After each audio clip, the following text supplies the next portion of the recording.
Глава 19. Мир останавливается. На следующий день, едва проснувшись, я принялся расспрашивать Дона Хуана. Он рубил дрова за домом. Дона Хенаро нигде не было видно.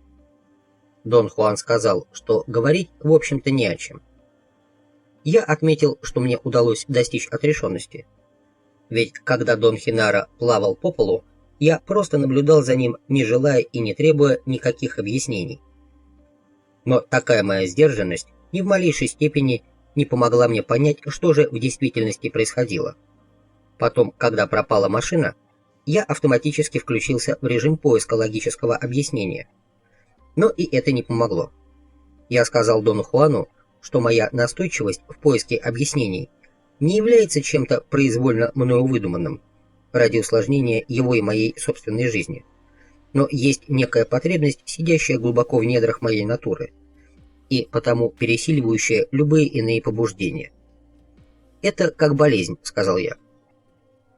«Болезней не бывает. Бывает лишь индульгирование к своей слабости», — спокойно ответил Дон Хуан. «И пытаясь все подряд объяснить, ты всегда лишь индульгируешь. Объяснения тебе больше не нужны». Я настаивал, утверждая, что могу адекватно функционировать только при наличии условий упорядоченности и понимания. Я напомнил ему о тех глубочайших изменениях, которые мне удалось произвести в своем характере за годы нашего с ним общения, равно как и о том, что изменения эти стали возможны исключительно благодаря тому, что мне удавалось находить объяснения, доказывающие их необходимость.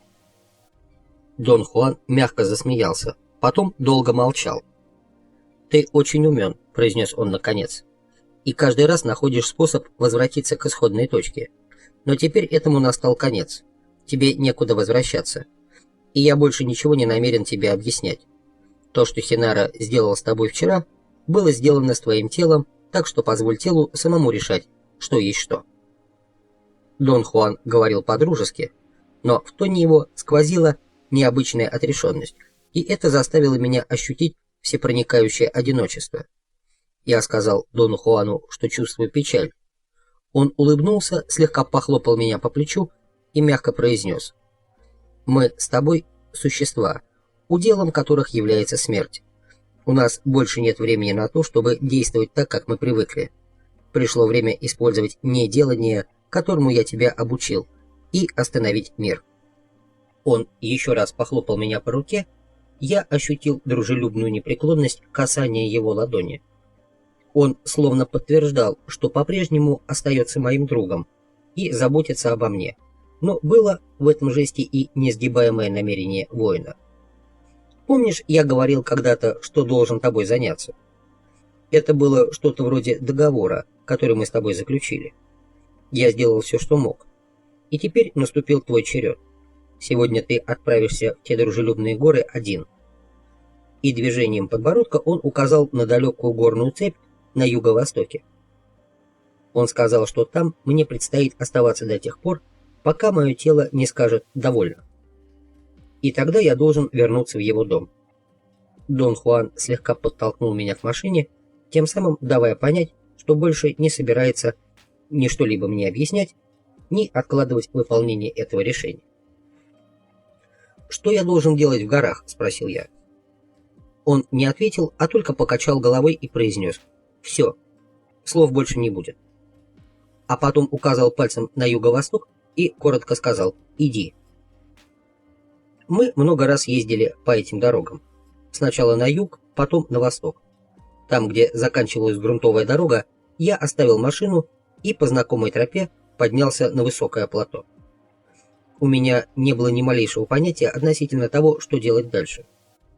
Я начал петлять в поисках места для отдыха. Вдруг я обратил внимание на маленький участок слева. Он отличался от остальной поверхности земли цветом. Видимо, химический состав верхнего слоя почвы там имел какую-то особенность. Я отметил его краем глаза, а когда посмотрел туда прямо, не обнаружил никаких отличий. Тогда я попытался ощутить его, как советовал Дон Хуан. Я остановился в 2 метрах от площадки и простоял неподвижно почти целый час. Мысли постепенно исчезали. И, наконец, внутренний диалог с самим собой полностью прекратился. Потом возникло раздражение. Оно исходило откуда-то из середины живота. Особенно остро оно ощущалось, когда я поворачивался лицом прямо к тому участку, который пытался почувствовать. Появилось ощущение какого-то отталкивания. Я почувствовал, что нужно уйти. Я пошел, осматривая землю сведенными к переносице глазами. Через некоторое время я наткнулся на большой плоский камень и остановился перед ним. В нем вроде бы не было ничего особенного, но почему-то он показался мне привлекательным. Ни какого-либо цвета, ни свечения, но он мне нравился. Телу было хорошо и удобно. Я присел на камень и немного отдохнул. Я бродил по плоскогорью и окружающим горам весь день, а в сумерках вернулся к плоскому камню. Откуда-то я знал, что ночью буду на нем в полной безопасности. На следующий день я зашел подальше в высокие горы на восток от плато. К вечеру я вышел на другое плато, еще более высокое, чем первое. Мне показалось, что я уже бывал в этих местах. Я осмотрелся, пытаясь сориентироваться, но не узнал ни одной из окружавших меня вершин. Тщательно выбрав подходящее место, я присел отдохнуть на краю голой каменистой площадки. Чувствовал я себя очень спокойно, все внутри было заполнено приятным теплом. Я попытался вытряхнуть из тыквенной фляги немного еды, но там было пусто. Тогда я решил попить из второй фляги, но вода оказалась затхлой. Ну что ж, делать нечего, придется возвращаться к Дону Хуану. Я начал прикидывать, целесообразно ли отправляться в обратный путь прямо сейчас. Я улегся на живот и положил подбородок на руки. Было как-то неудобно. Я принялся крутиться и в конце концов оказался лежащим лицом на запад. Солнце клонилось к горизонту. Глаза устали. Посмотрев на землю, я заметил большого черного жука. Он выполз из-за камня, толкая перед собой шарик, вдвое превосходивший по размеру его самого. Я долго следил за жуком. Он игнорировал мое присутствие и упорно тащил свой груз через камни, корни, ямки, трещины, холмики. Насколько я понимал, жук вообще не осознавал моего присутствия. Эта мысль повлекла за собой целую цепочку соображений относительно различий мира жука и моего мира. Мы с жуком существовали в одном и том же мире, но вполне очевидно, что мир для нас не одинаков. Я углубился в созерцание жука, восхищаясь огромной силой этого существа, позволявшей ему тащить свой груз по камням и трещинам. Я наблюдал за жуком очень долго, а потом вдруг обратил внимание на безмолвие, царившее вокруг. Только ветер шелестел листьями чапараля. Я взглянул вверх и, непроизвольно повернув голову налево, краем глаза заметил бледную тень, мелькнувшую на камне в 1,5 метрах от меня. Сперва я не обратил на нее внимания, но потом до меня дошло, что тень была слева. Я еще раз резко обернулся и четко воспринял тень на камне. Я ощутил, как тень каким-то диковинным образом скользнула по камню вниз и впиталась в землю, подобно тому, как впитывается в промокашку чернильная клякса. По спине пробежал холодок. В сознании мелькнула мысль: это смерть, она наблюдает за мной и за жуком. Я поискал насекомое взглядом, но его нигде не было видно. Наверное, жук полз туда, куда направлялся, и бросил свою ношу в норку. Я прижался щекой к гладкой поверхности камня. Жук вылез из глубокой трещины и замер в нескольких сантиметрах от моего лица. Некоторое время он, казалось, внимательно меня рассматривал. Я почувствовал, что жук осознал мое присутствие, подобно тому, как я осознал присутствие своей смерти. По телу пробежала дрожь. Мы с жуком ничем друг от друга не отличаемся. Смерть, как тень, караулит за камнем и меня, и его. Я ощутил необычайный душевный подъем. Жук и я, мы стоим на одной доске. И ни один из нас не может быть лучше другого. Нас уравнивает смерть. Меня охватила радость. И все это настолько ошеломляло, что я заплакал. Дон Хуан прав. Он прав во всем. Я живу в таинственном мире. И как любой другой, я существо таинственное и в то же время не важнее, чем жук. Тыльной стороной кисти я вытер глаза и краем глаза заметил человека или что-то по форме напоминавшее силуэт человека справа метрах в 40. Я сел и попытался рассмотреть, кто это. Но мешало золотисто-желтое сияние, висевшего над самым горизонтом солнца. В этот миг послышался странный гул, похожий на далекое гудение реактивного самолета. По мере того, как я все полнее сосредотачивал свое внимание на этом звуке, он делался все громче и пронзительнее, и постепенно перешел в резкое металлическое жужжание, а потом смягчился и стал странным и гипнотически мелодичным, похожим на вибрации электрического тока. В воображении возник образ двух сближавшихся заряженных сфер или двух трущихся друг от друга заряженных металлических кубов, которые замирают, когда стороны их точно совпадают, издавая при этом глухой звук. Я еще раз напрягся, пытаясь разглядеть человека, который словно прятался от меня, но увидел только что-то темное среди кустов.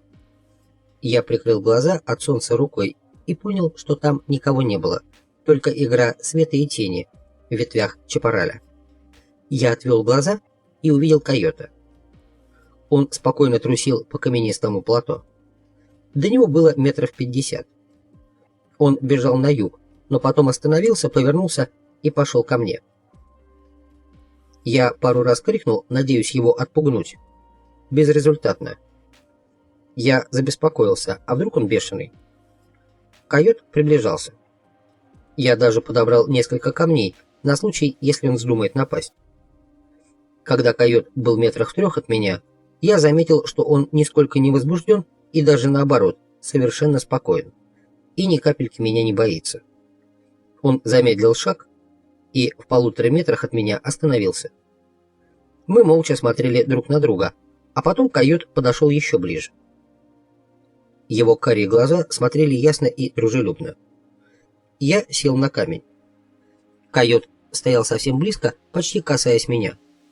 Мне никогда не доводилось видеть дикого койота так близко. Единственное, что пришло мне в этот момент в голову, с ним поговорить. Я заговорил так, как разговаривают со знакомой собакой, а потом мне показалось, что койот отвечает. Я даже был абсолютно уверен, койот что-то сказал. Я был в недоумении, но времени на то, чтобы разбираться, у меня не было, потому что койот заговорил опять. Он не произносил слова в том виде, как человек. Это было скорее ощущением того, что он говорит. А он на самом деле говорил. Он сформулировал вполне определенную мысль и выразил ее в виде чего-то весьма напоминающего законченную фразу. Выглядело это примерно следующим образом.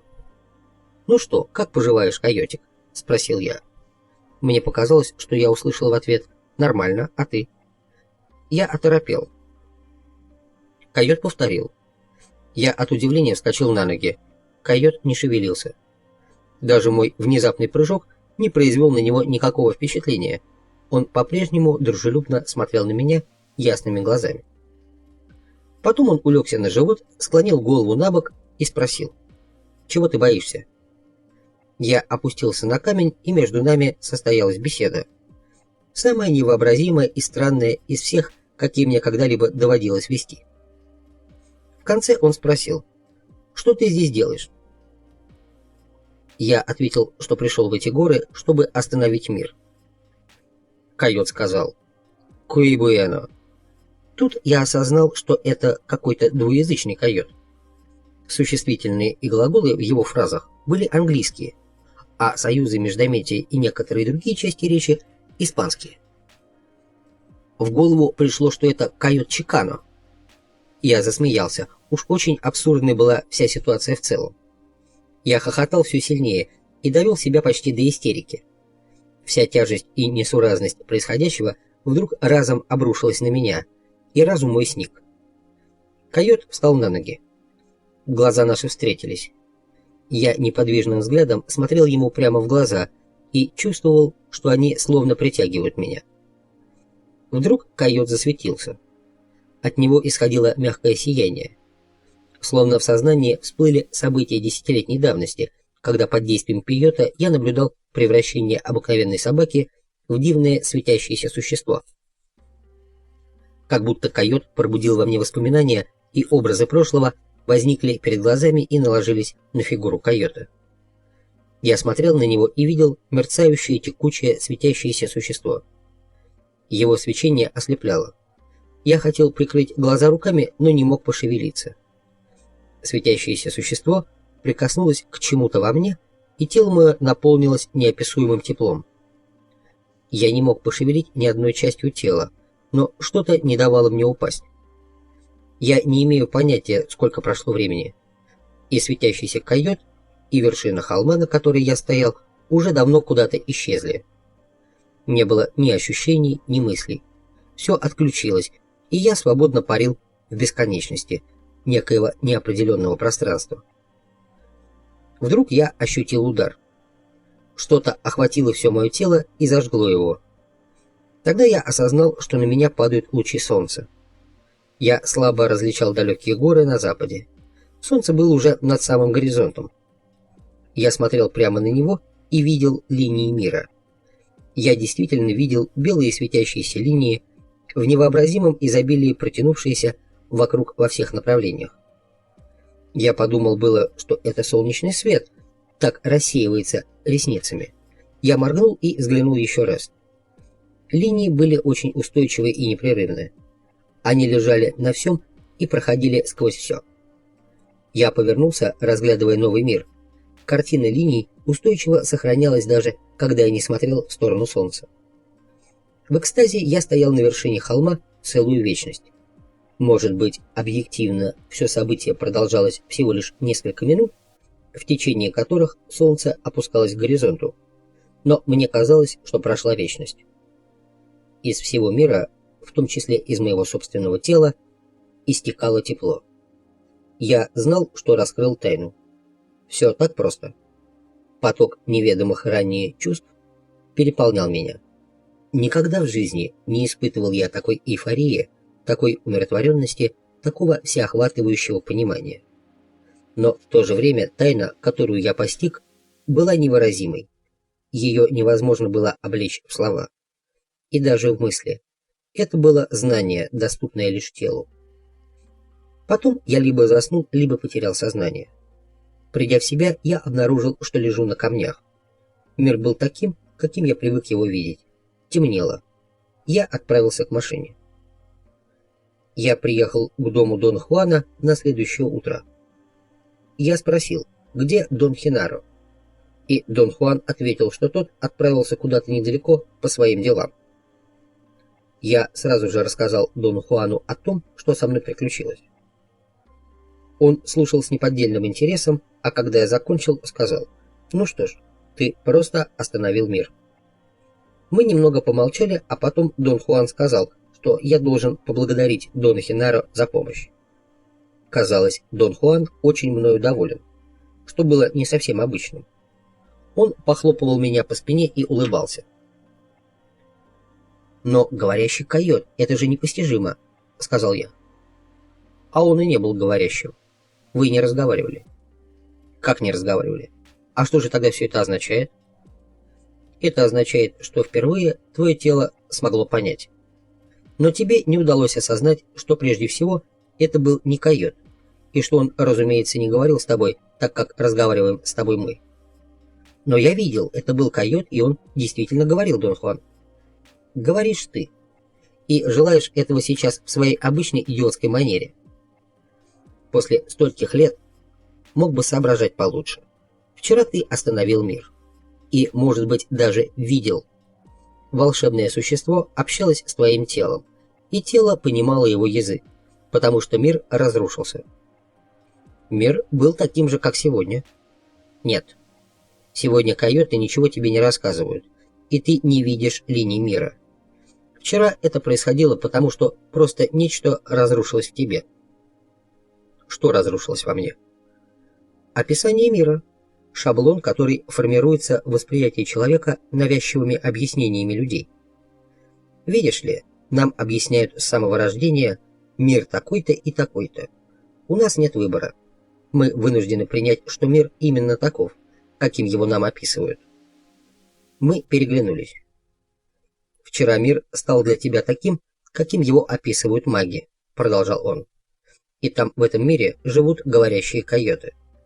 И олени, и гремучие змеи, и деревья. Но я хочу, чтобы ты научился видеть.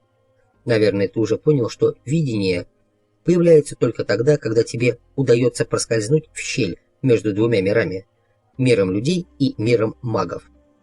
Сейчас ты увяз в этой щели в некоторой промежуточной точке. Вчера ты поверил в то, что койот с тобой говорил. Точно так же в это поверил бы маг. Но видящий знает. Поверить в это значит увязнуть в магическом мире. Но не поверить значит увязнуть в мире обычных людей. Ты хочешь сказать, что ни мир магов, ни мир обычных людей не являются реальными? Они реальны. Они могут на тебя воздействовать. Вчера, например, ты вполне мог спросить того койота о чем угодно, и он обязан был тебе отвечать. Единственное, что грустно, койоты ненадежны. Они все жулики. Видно, такова твоя судьба — не иметь надежного друга среди животных. Дон Хуан объяснил, что койот теперь станет моим приятелем на всю жизнь, и что в мире магов иметь койота в качестве друга и помощника крайне нежелательно, потому что на него нельзя ни в чем положиться. Он сказал, что было бы идеально, если бы я вчера беседовал с гремучей змеей. Змеи – самые надежные друзья. «На твоем месте, — сказал он, — я бы ни за что не доверился койоту. Но ты не такой, как я. Ты даже можешь стать койотным магом». Что такое койотный маг? Тот, кто извлекает много полезного из общения со своими братьями-койотами. Я хотел задать ему несколько вопросов, но он жестом прервал меня. Ты видел линии мира. Ты видел светящееся существо. Ты уже готов ко встрече с союзником. И ты, разумеется, знаешь, что именно союзник прятался в кустах, когда тебе казалось, что там прячется человек. Ты слышал звук, похожий на рев самолета, союзник ждет тебя на краю равнины. Туда я отведу тебя сам. Мы долго молчали. Дон Хуан сидел, сложив руки на животе и едва заметно шевеля большими пальцами. «Хинаро тоже должен будет пойти с нами туда», — неожиданно произнес он. «Хинаро помог тебе остановить мир». И Дон Хуан пронзительно взглянул на меня. «И еще кое-что я тебе скажу». Он засмеялся. «Сейчас это имеет значение. В тот день Хинаро никуда не прятал твою машину. В обычном человеческом мире автомобиль все время стоял там, где ты его оставил. Хинаро заставил тебя воспринимать мир так, как воспринимают маги. А в магическом мире места для твоего автомобиля не было. Хинаро хотел разбить твою определенность, то есть смягчить жесткую фиксированность твоего восприятия. Целью всех его выходок было дать твоему телу возможность почувствовать абсурдность попыток понять абсолютно все. А когда он запустил своего шляпного змея, ты уже почти видел. Ты нашел свою машину, находясь одновременно в двух мирах. А хохотали мы с ним так, что чуть не полопались, из-за того, что ты совершенно серьезно думал, что везешь нас к дому с того места, где, как тебе казалось, нашел свой автомобиль. Но как ему удалось сместить меня в область магического восприятия мира? Я ему помогал. И он, и я очень хорошо знаем мир магов. А тому, кто его знает, достаточно лишь задействовать дополнительное кольцо силы, которым владеют маги. Я уже говорил тебе о нем. Для Хинара это расплюнуть. А после он зацепил тебя переворачиванием камней, чтобы отвлечь твои мысли и дать телу возможность увидеть. Я сказал Дону Хуану, что события последних 3 дней необратимо разрушили мое прежнее мировоззрение. Никогда за все 10 лет обучения психика моя не подвергалась таким глубоким сдвигам, даже когда я принимал психотропные растения. «Растение силы только средство», — сказал Дон Хуан. «Значение имеет только одно. Тело должно осознать, что оно способно видеть. Лишь в этом случае человеку становится ясно, что мир, на который он смотрит ежедневно, не мир вовсе, а всего лишь описание. Это именно то, что я старался тебе показать. К сожалению, до встречи с союзником у тебя осталось слишком мало времени. Очень скоро союзник встретит тебя. А что, это так обязательно? Иначе невозможно. Чтобы видеть, нужно научиться смотреть на мир так, как смотрят маги. Для этого необходимо вызвать союзника. А коль скоро вызов брошен, союзник явится непременно. Послушай, а может обойдемся как-нибудь без союзника? Не обойдемся. Чтобы видеть, нужно научиться смотреть на мир каким-нибудь иным способом, а другого способа, кроме магического, я не знаю.